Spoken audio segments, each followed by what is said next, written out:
سب سے زیادہ عظمتوں سے نواز دیا. مردوں میں سے آپ صلی اللہ علیہ وسلم کے ساتھ نسبت دی صدیق اکبر رضی اللہ عنہ کو، تو امت کے سارے مردوں میں سے آپ کو سب سے اونچا اور بلند فرما دیا. بچوں میں سے سب سے پہلے اسلام لائے حضرت علی المرتضیٰ رضی اللہ عنہ، اس نسبت سے آپ امت کے سارے بچوں سے بلند مرتبہ پا گئے. تو اللہ نے عظمت رسول ظاہر کرنے کے لیے ایک انداز یہ اختیار فرما رکھا ہے کہ جس چیز کی نسبت پیغمبر کی طرف ہوتی ہے وہ بھی عظمتوں سے مالا مال ہو جاتی ہے. چنانچہ قرآن حکیم ہی، جیسا کہ شروع میں نے عرض کیا کہ ہمارا وتیرہ اور شیوا ہے قرآن سے سیرت بیان کرنا، چنانچہ آئیے قرآن کا یہ پہلو بھی دیکھیے. فرمایا لا اقسم بہذا البلد، اللہ نے خلاق عالم نے دنیا میں بڑے شہر بنائے، خوبصورتی کے لحاظ سے بڑے بڑے شہر، دلچسپی کے لحاظ سے بڑے بڑے مقامات، ہر طرف اللہ نے بکھیرے ہیں. کہتے ہیں سوئٹزرلینڈ بڑا خوبصورت، فلاں شہر بڑا خوبصورت، فلاں ملک بڑا خوبصورت. لیکن اللہ رب العالمین نے جس نے یہ ساری کائنات بنائی ہے،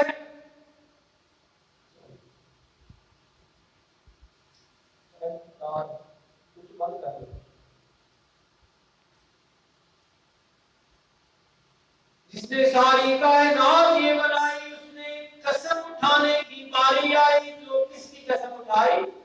مکہ المکرمہ.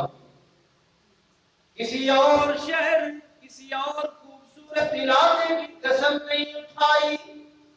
فرمایا لا اقسم بہذا البلد، سارے شہر سارے ممالک میں نے بنائے، لیکن ساری کائنات کے خوبصورت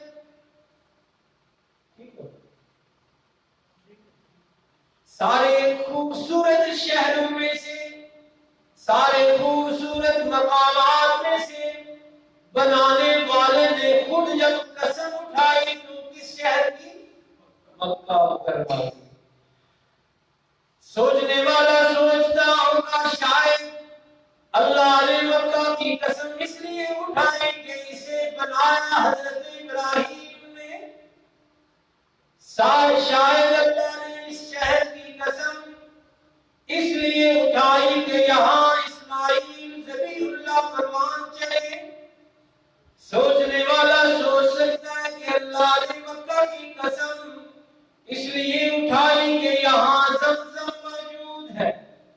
سوچنے والا سوچ سکتا ہے کہ اللہ نے مکہ کی قسم اس لیے اٹھائی ہوگی کہ یہاں بیت اللہ موجود ہے.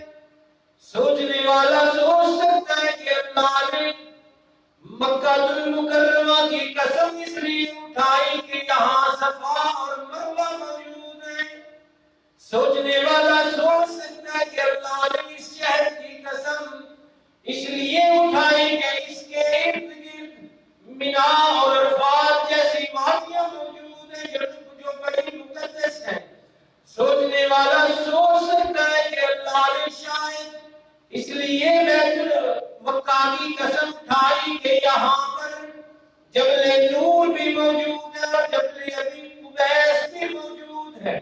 لیکن جیسے ہی وہ قرآن پڑھتا ہے اسے نظر آتا ہے کہ اللہ نے مکہ کی قسم حضرت ابراہیم کے پانی ہونے کی وجہ سے نہیں اٹھائی، اسماعیل ذبیح اللہ کی جائے پیدائش جائے پرورش ہونے کی وجہ سے نہیں اٹھائی، مینا اور عرفات کے میدانوں کی وجہ سے نہیں اٹھائی. اللہ نے مکہ کی قسم قرآن حکیم میں بیت اللہ کی وجہ سے نہیں اٹھائی. پھر سوال پیدا ہوتا ہے کیوں اٹھائی؟ تو قرآن حکیم نے خود جواب دیا کہ اللہ نے مکہ شہر کی قسم اس لیے اٹھائی کہ انت حل بہذا البلد، میرے محبوب ان رعنائیوں کی وجہ سے قسمیں نہیں مکہ کی، اس کے مقدس مقامات کی وجہ سے میں نے مکہ کی قسم نہیں اٹھائی. مکہ کی قسم اٹھا کر اس کو عظمت، اس کی شان، اس کو رفعت اس لیے عطا فرمائی ہے کہ مکہ وہ شہر ہے جسے آپ کے پاؤں کے تلے میں چومنے کی سعادت ملی ہے صلی اللہ علیہ وسلم۔ اسی لیے اللہ کے پیغمبر صلی اللہ علیہ وسلم کو اللہ نے ایک اور